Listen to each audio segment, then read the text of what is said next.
নমস্কার। তবু মনে রেখো তরফ থেকে আমি সুভাষ কুমার কুণ্ডু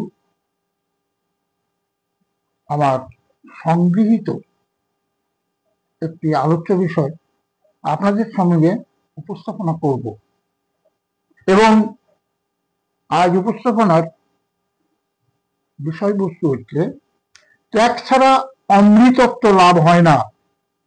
এটা স্বামী বিবেকানন্দের অমৃত কথা বা বাণী। স্টেশন মাস্টার শরৎবাবু শিষ্যের ন্যায় বিনীত হয়ে কিছু তত্ত্বোপদেশের জন্য স্বামীজিকে ধরে বসলেন। স্বামীজি তার উত্তর দিলেন, এই গানটি গেয়ে বিদ্য যদি লভিতে চাও চাঁদ মুখে ছাল মাখো, নইলে এই বেলা পথ দেখো। গানটির ব্যঞ্জনা শরৎবাবুর অন্তর স্পর্শ করলো। তিনি বুঝলেন স্বামীজির ইঙ্গিত ত্যাগ ছাড়া অমৃতত্ব লাভ হয় না।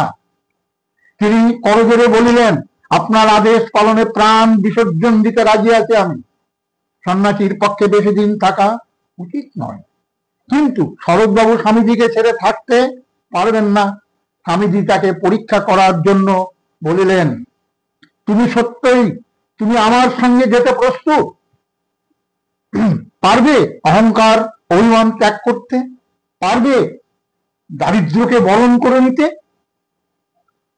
অবনত মস্তকে শরৎবাবু সম্মতি জানতেই তিনি বললেন, এই নাও আমার ভিক্ষা পাত্রটি, দ্বারে দ্বারে ভিক্ষা গ্রহণ করে নিয়ে এসো।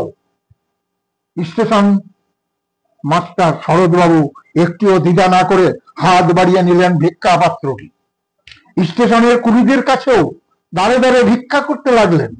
স্বামীজি খুশি হয়ে তাকে সঙ্গে যাওয়ার অনুমতি দিলেন।